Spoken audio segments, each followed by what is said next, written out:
Hello, and welcome to the first in a series of live discussions on sustainable packaging and supply chain in biopharma.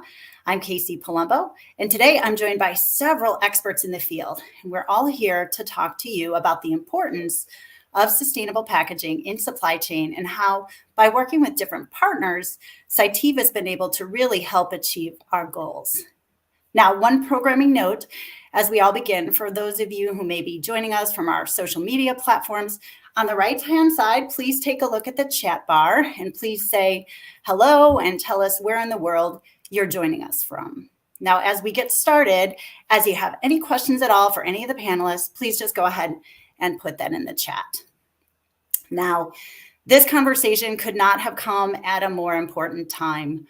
Most of us have spent over the last 2 years in a much more reliant state on supply chain and e-commerce. And every time you or I order anything online, it comes with a whole series of packaging behind it, whether it's the retailers, the manufacturing, or the shipping, it all comes along with packaging. And I think many of you are not surprised when you go out to your front porch and you get this tiny little item coming with this whole host of wasteful packaging alongside it. Now, did you know in 2019 alone, for the US and China, over 430 million kilograms of plastic packaging waste was generated. That's over 950 million pounds. Now, we at Cytiva, as a global leader in the biopharma industry with operations in over 40 countries, along with our customers, understand how important it is for us to really focus on this challenge and reduce packaging. And with that, as you can see, a DHL survey has surveyed life sciences and biopharma customers, and over 75% agree that focusing on this important issue is important to the industry. So we in the industry know this is a challenge. We're focused on the solutions, but we have a long way to go. So with that, I'd like to introduce the person who's helped us get to where we are today, and that's Thibault Renaud. So Thibault, he is our global sustainable supply chain leader. Welcome, Thibault. Hey, Kaycee. Thank you very much. Very happy to be here. Nice to see you. So Thibault, can you tell us about your role at Cytiva? Absolutely. So I would say the name of the position is actually supply chain sustainability leader. So really my role is to look at, I would say, the entire value chain of the company. So really from the beginning, so everything that we are buying through our sourcing function, but also all of the impact of the distribution, such as we know that transportation is actually one of the key challenge, but also packaging and warehousing. So really trying to look at what we call the wing-to-wing approach and what we can do to improve. And why is packaging itself so important, and how does it impact our sustainability goals? Very good question. If you remember when we first met as a, I would say, newly Cytiva team, so we formed together a cross-functional team to discuss about sustainability. As sustainability is one of the 5 pillars of the development of the company.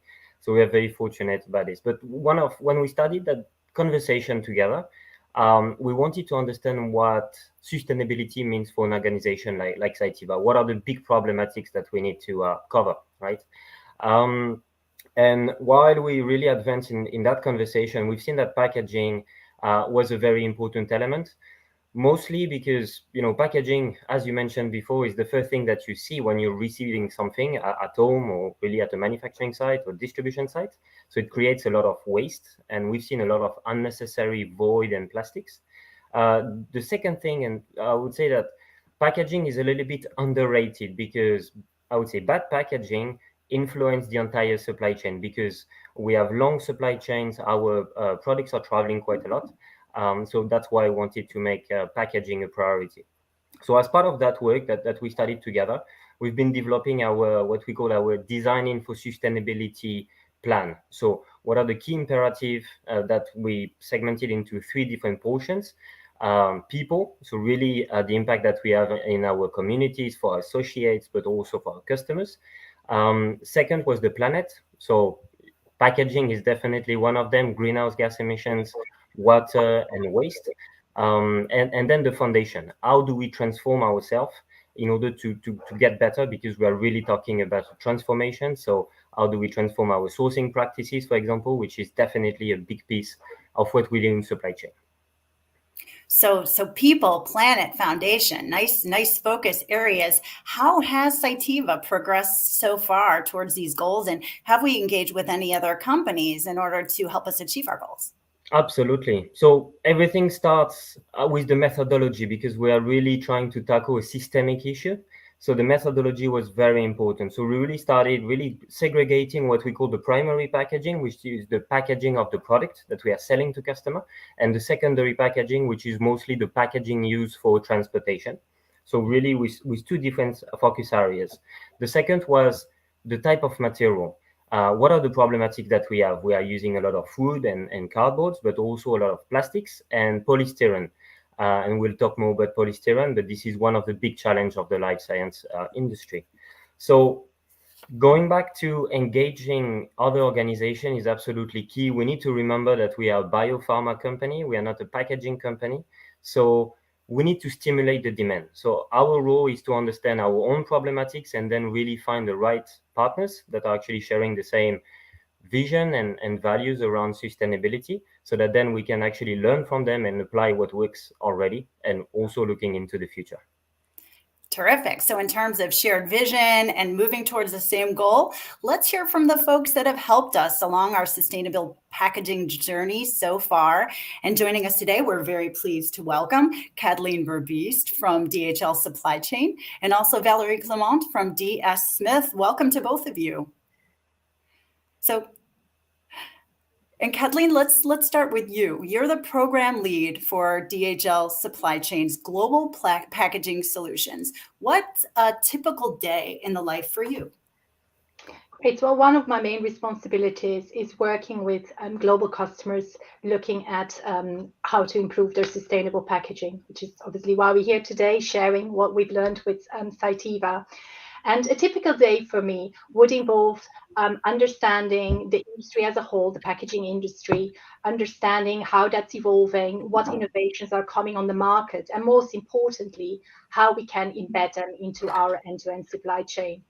And again, probably why I'm here today is I'm very passionate about sharing that knowledge and expertise that we've learned in the past, and fostering collaboration between different parties. So. Well, we appreciate the collaboration. It helps us all achieve our goals. Could you briefly describe some of DHL Supply Chain sustainability goals, and how are you helping to achieve those goals? So our ESG roadmap, environment, social governance, is very, very critical, important to DHL. And this is because we're committed to being a sustainable leader for the future and creating a sustainable future. This contains of different pillars. You can kind of, it's here, see on the left-hand side, the clean operations, great company to work for and highly trusted company. When you mainly look at around the packaging, which sits in the clean operations bucket, we kind of try to look at it from the 3 R's as well. So reduce, reuse, recycle. And we have developed some collateral, some internal best practices in terms of what those 3 R's mean. And so obviously when we look at reduce, we're looking at reducing the void, reducing the waste, reducing plastic, all those alternative solutions that we can offer there. When we talk about reuse, it's mainly looking at the returnable and circular packaging systems. But equally, really, through this process, I want people to understand you can look at what waste comes into your operation, for example, an inbound carton, and how you can reuse that in your outbound process by maybe shredding it. So there's lots of alternatives. And for us, what we really want to do is share this collateral with our employees internally, so they can make as well the best decisions on the products they want to choose for their operations. Excellent. Terrific to hear about the 3 R's. Those are things we could use in our personal and professional lives as well. And thank you to those who are saying hello in the chat. Quick reminder to please ask any questions as you see fit for any of our panelists here. So Valerie, you are a Global Key Account Manager at DS Smith. Could you please introduce your company and tell us a little bit about the life of someone in your role? The invitation. DS Smith is a global supplier of sustainable packaging solutions paper, and recycling services. We operate in more than 30 countries with strong focus on our circular business model. So we produce paper, turn it into sustainable packaging solutions made from corrugated cardboard, and we recycle it so it can be used again. So I'm part of the business unit Pharma, supporting all the projects for pharma and medical device market. As you know, this market is very specific and driven by regulations. It's very important to understand the customer pain points. And my objective is to propose solutions matching innovation and pharma challenges. I love the focus on the customer, right? That's really what we're all in tune for. So how do you help DS Smith achieve their sustainability goals? So we collaborate with our global community of packaging designers, approximately 700 designers. And they are all skilled to identify improvement on the packaging, like replacing materials for sustainable alternatives or using less material.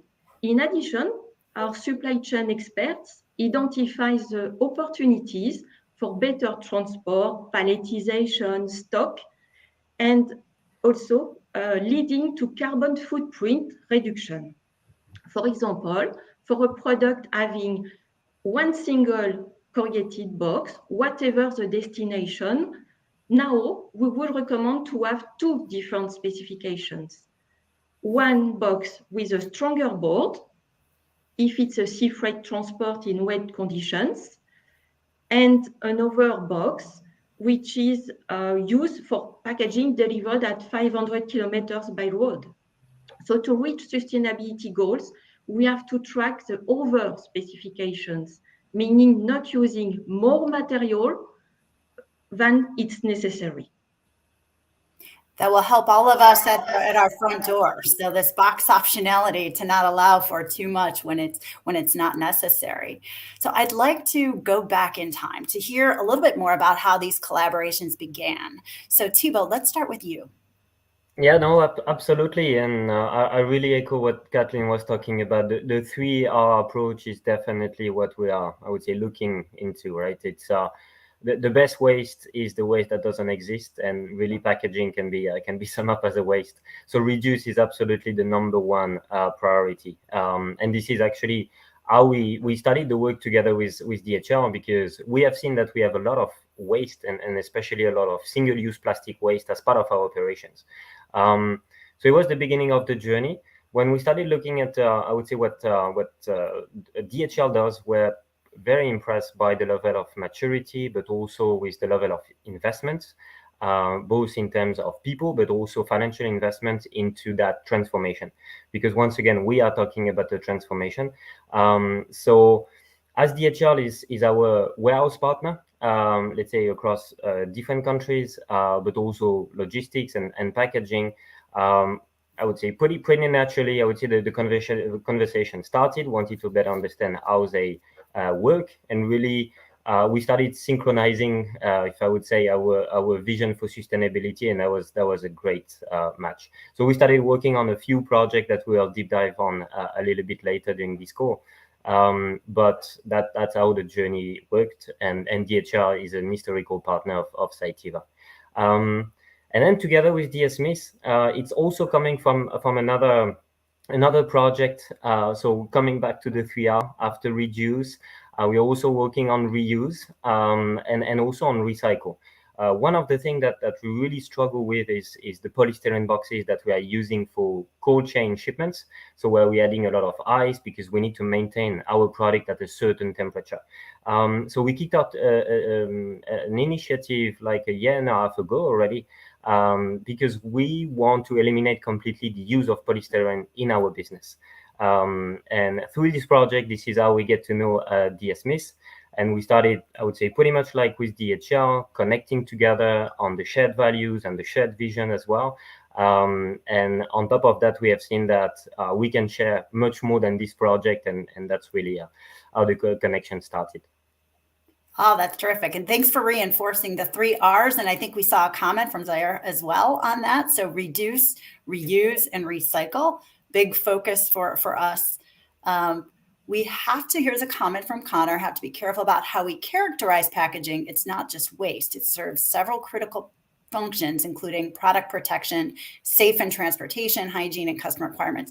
Absolutely critical, Connor. And thank you for highlighting that. We'd never want to reduce packaging at the risk of not delivering something safe and high quality for our customers. So thank you for articulating that for us. Let's go back to you, Thibault. You mentioned synergy, but what about the characters of these two companies made them really appealing to you to partner with? Absolutely, and especially for this panel discussion, I think that that's a very good, I would say, mix. So if we start with DHL, again, DHL is not a packaging manufacturer. Okay, so as part of our warehousing activities, DHL is supporting also on sourcing packaging on our behalf. And this is really where Katleen comes into play. When we started discussing, we need guidance. Once again, as I said, we are not a packaging company. We need to learn. We're not expert. So we wanted to better understand how the market is evolving. What are the different alternatives that exist that we could potentially leverage? And from that perspective, DHL has a 360 vision on the market, on the solutions, and is partnering with a lot of different companies. And so this is very important because that helps us better understand the different alternatives and what's possible basically to leverage. On the other side, we have DS Smith. DS Smith is actually the other way around. DS Smith is a packaging manufacturer, and especially cardboard. And what I found personally very interesting with DS Smith is that they own a very large portion of their value chain.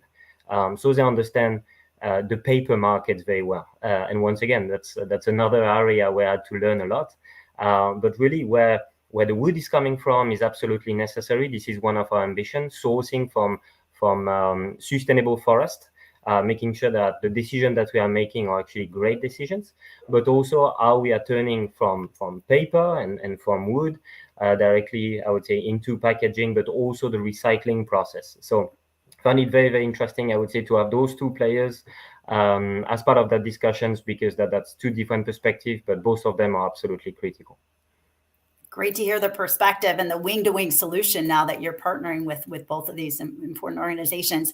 So with that, let's take a short break to learn about one aspect of our collaboration with DHL Supply Chain, and our Uppsala Distribution Center.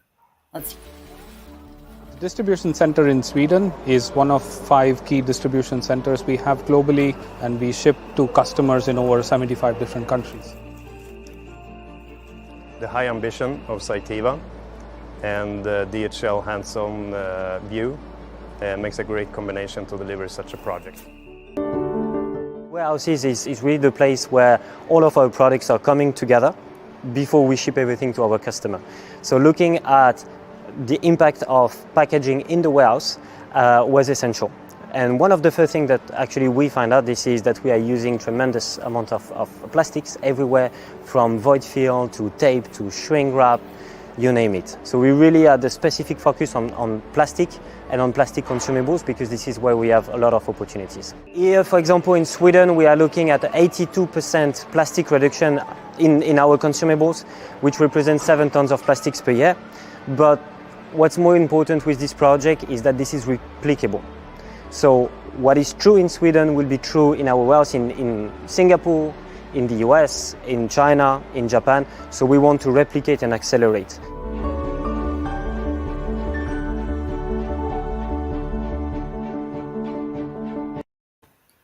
And welcome back to our sustainable packaging discussion with experts from Cytiva, DHL Supply Chain, and DS Smith.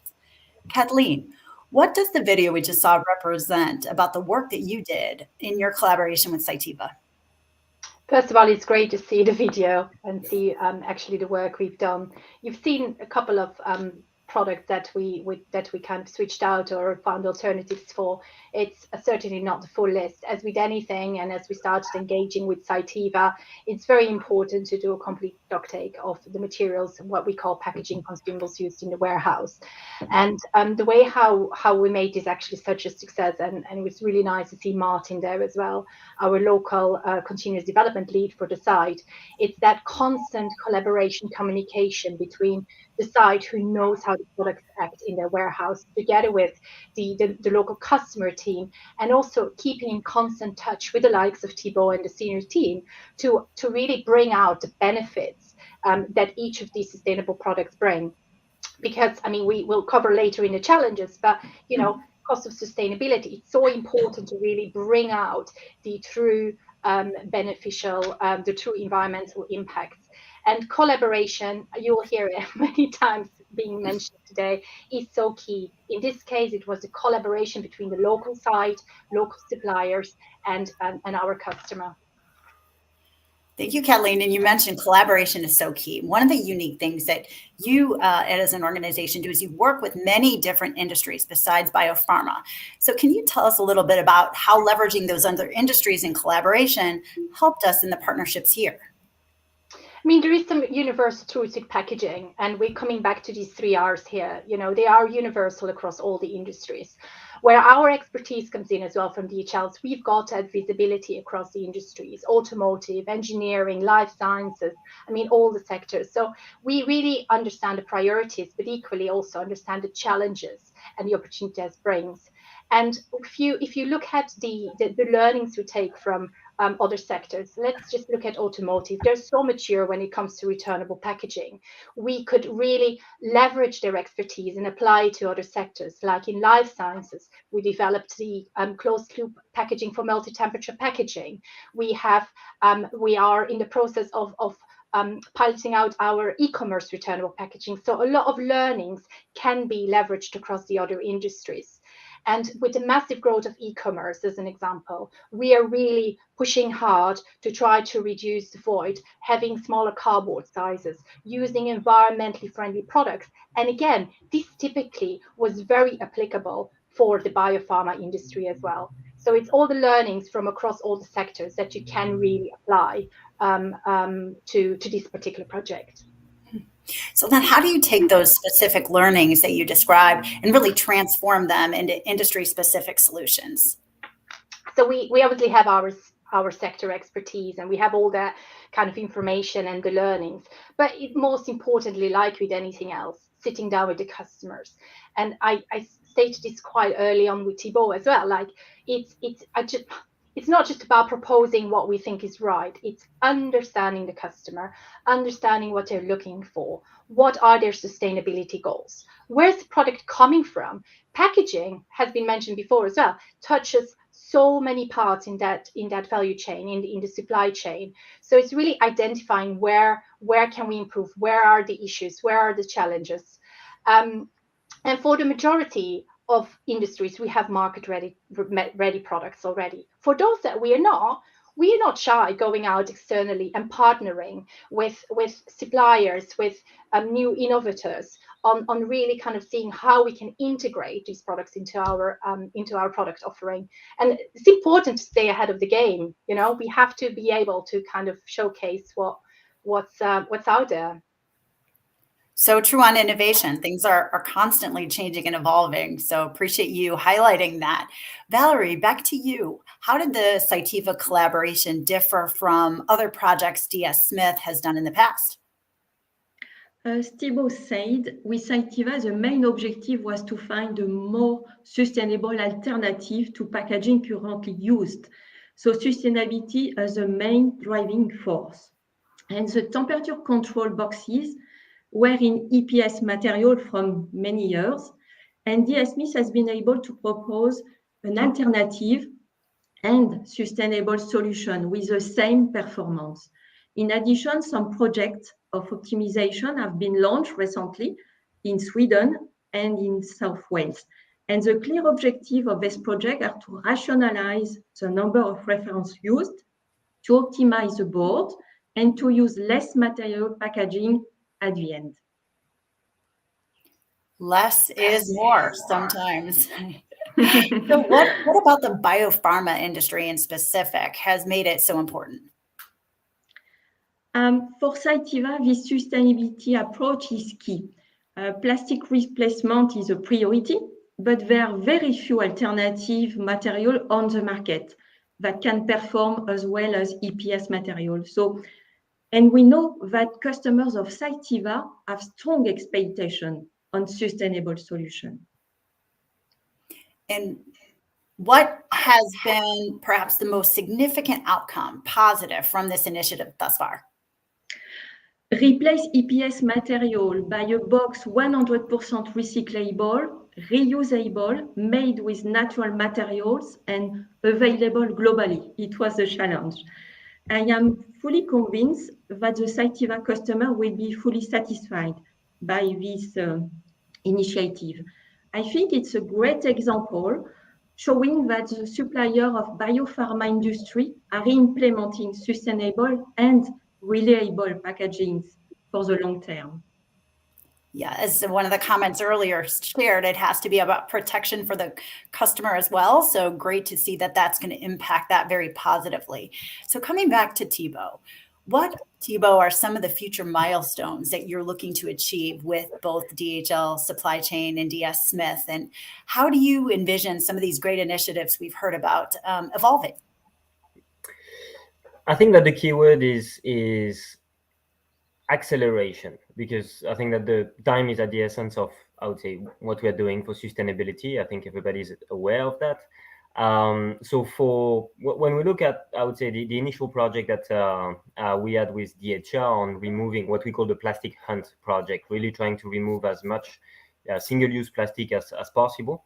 It was actually a very good one of the lessons is actually that we've seen that we can replicate. As I was saying in the video, there's differences between Europe and the US and Asia, that's for sure. But really, I think that the drive is the same. So we started this exactly the same initiative with different suppliers and to also together with DHL in Singapore.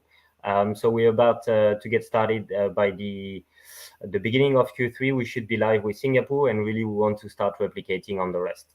But together with DHL, we're also tackling a very, very important problem, which is the void inside our boxes. So as I was saying in the video, once again, the warehouse is the last stop before the customer. So this is where we are shipping a lot of different cartons, and we have heard, and we have seen that we have some void problems because we don't have, let's say, standard items. So it was very important to look into how we can minimize that void. So again, we are partnering with DHL on using an algorithmic tool that looks at our orders, our product, and where I would say our shipments are going in order to rationalize and try to reduce, to optimize basically the size of the packaging. The direct impact of this is cost savings of transportation, which are tremendous, but also CO2 savings, because this is really the space that we are not longer taking in the plane, right? So that's the big push with DHL. With DS Smith, as Valerie mentioned, we are working on the polystyrene or EPS project, which we called internally the Cargo Kiwi, as this project is coming from our friends from New Zealand. It's a big project because we need to reevaluate everything. Quality is at the essence of that. We are talking about temperature control products, so this is absolutely necessary. So I think we have another good year of project ahead of us. So that would be the number one priority. But on top of that, we want to leverage also the partnership with DS Smith on the capacity to deliver 100% FSC wood certified, right? And this is our target for 2025. We want to have our cartons with FSC wood certified, and also to start integrating recycled content as part of our packaging. So for me, that would be the key focus areas for the months and few years to come, I think.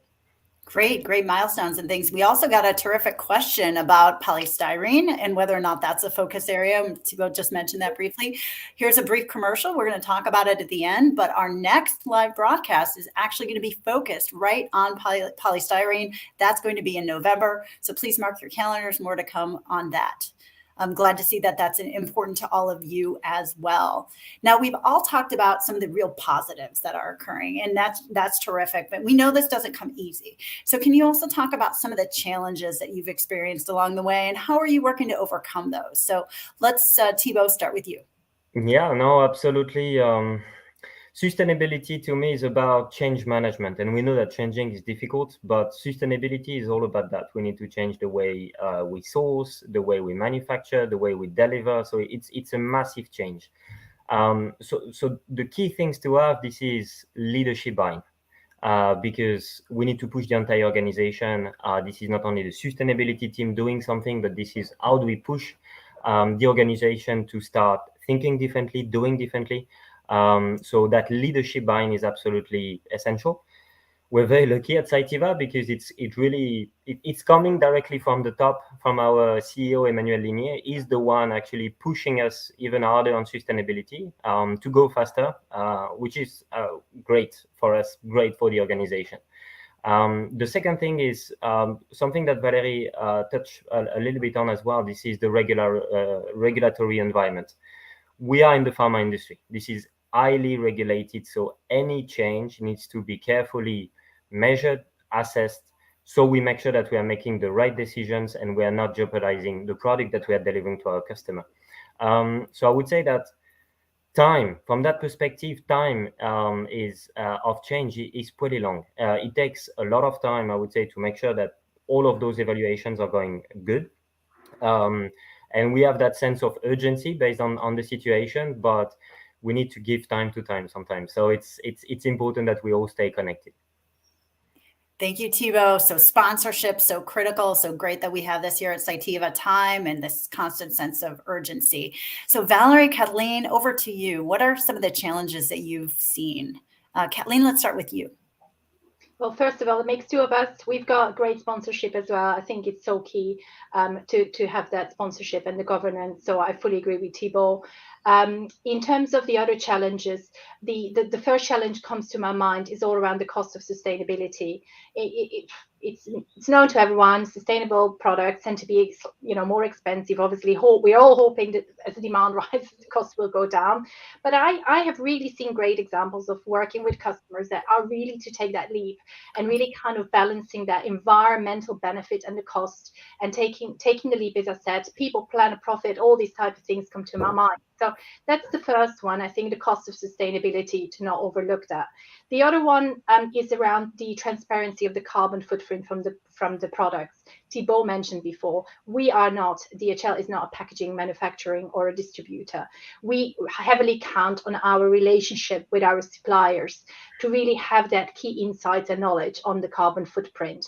It's really important to know the baseline. If we have a product currently we're using, if we change it, what is the environmental impact or the benefit of that? And it's not always as transparent. Then the third challenge, which I think equally is important as well, is what Thibault already mentioned, regulatory requirements. And as DHL, we operate global footprint. Even though we have standard processes, we have those issues about regulatory requirements. So if you want to replicate, but there may be a regional regulatory requirement about the use of plastics or a certain paper, it's something to really always stay abreast of that within the market. And this applies to as well to availability of products. Not every product is available everywhere globally or in certain markets. Mm-hmm. Valerie, any thoughts to add?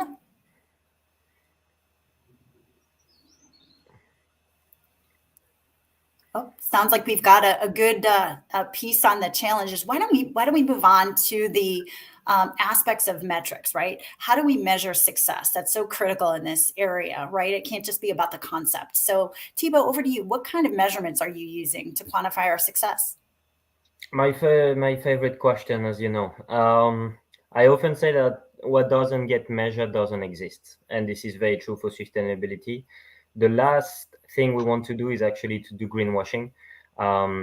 We are not, I would say, mature when it comes to sustainability. And I think that this is a pretty new topic to a lot of people. So we need to understand how we quantify sustainability, because this is the only way we can make better decisions. We need to understand first where we're starting from. So this is exactly what Katleen was talking about, and this is how we addressed the Plastic Hunt project, so that then we can draft basically what would be better and making sure that this is better.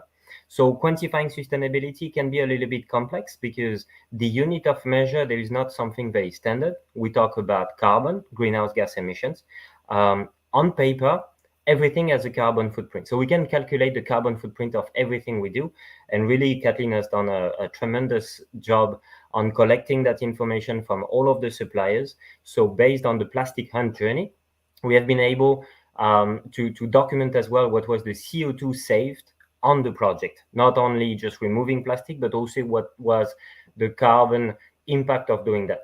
You have a lot of different unit of measure, such as waste reduction, such as including, I would say, removing some of the virgin material to add recycled material.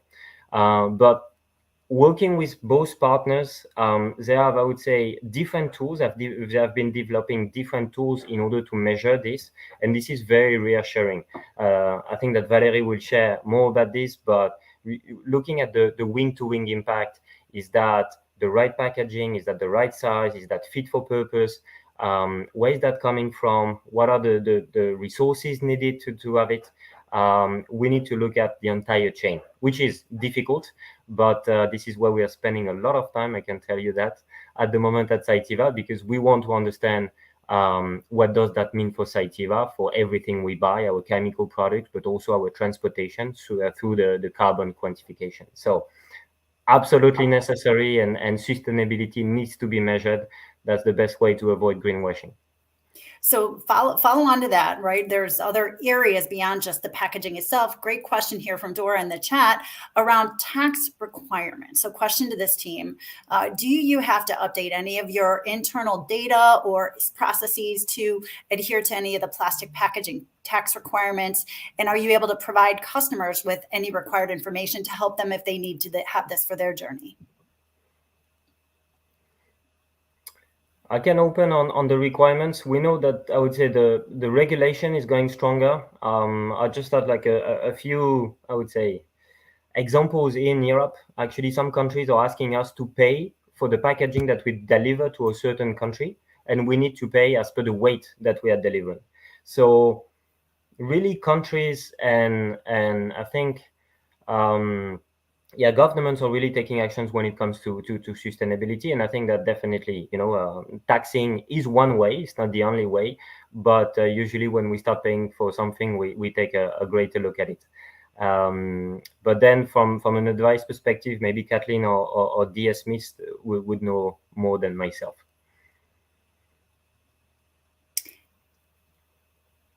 Katleen? Oh. I was on mute. It had to be said once at least, Yes.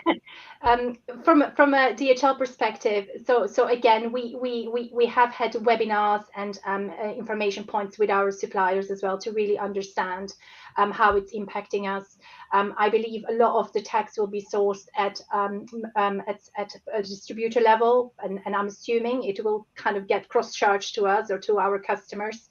But we are, I think most importantly, is really identifying the alternatives to really avoid having to pay these plastic tax requirements. So where I'm currently based in the UK, we have, I think the products have to have a 30% PCR content in the products. So it's really important, this constant collaboration, understanding what products are coming and seeing if, I mean, I'm not saying avoid it. If it's needed, we obviously use it. But I think there are great alternatives out there. Great. And if anybody has a specific question that is pertinent to your organization, please reach out to any of us on LinkedIn, and we'll be sure to circle back with you. And if we have any follow-ups around the customer data around tax, we will certainly share that with you, Dora. Thank you. All right, next, Katleen, over to you. How do you rate your suppliers in terms of sustainability? So DPDHL, we conduct what you call supplier code of conduct, which is a kind of an assessment questionnaire, and it's also supported by additional training for our suppliers. And it's kind of measured, we measure either through self-assessment or third-party assessment how they contribute to sustainability. For example, it's a measurable contribution to the planet and climate protection. There is a guidance around how they approach their social responsibility about human rights, diversity, inclusion, all really important. And thirdly, I mean, I think probably most important, how they actually do the due diligence with their suppliers. And the things that come to my mind is the ethical sourcing. I've seen examples. I'm not saying it's DS Smith, but I've seen products being sent to me as, great new product, and they can't showcase any evidence that actually the content material, the products are ethically sourced. So that's very important for us personally. Thank you. And Valerie, how about for your organization? As a manufacturer, how does DS Smith quantify the sustainability impact of their products? At DS Smith, we have developed circular design metrics for packaging. With this new tool, we can rate and compare the circularity of packaging designs across 8 different indicators.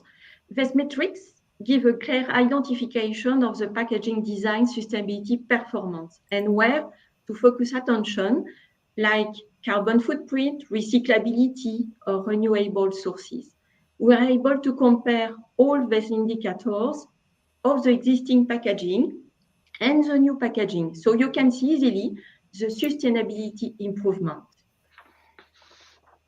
Well, terrific. Let's all take a moment now to learn more about DS Smith's approach in this video on circular packaging. There has never been a more exciting time in packaging.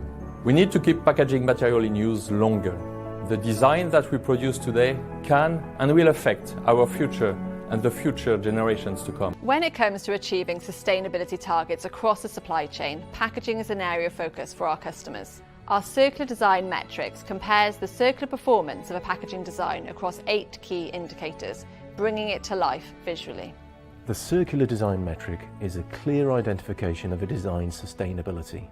It quickly highlights and quantifies all opportunities for potential improvement and shows just how circular our customers' packaging solutions are right now. It enables brands to drive sustainability performance through their packaging by helping them reduce waste and pollution, keep materials and products in use for longer, and regenerate natural systems.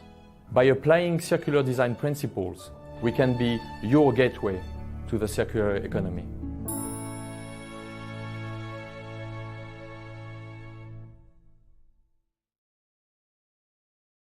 Well, team, we are close to wrapping here. As we do, can you share what of the exciting trends you're seeing on the horizon that can impact us? Valerie? Yeah, I would say that the key trend is a single material, easy to recycle. Today, there are so many packagings with different kinds of materials, wood, plastic, foam. So the recycling operation is very complex. So an easier recycling process would be a fantastic improvement. Katleen, anything to add?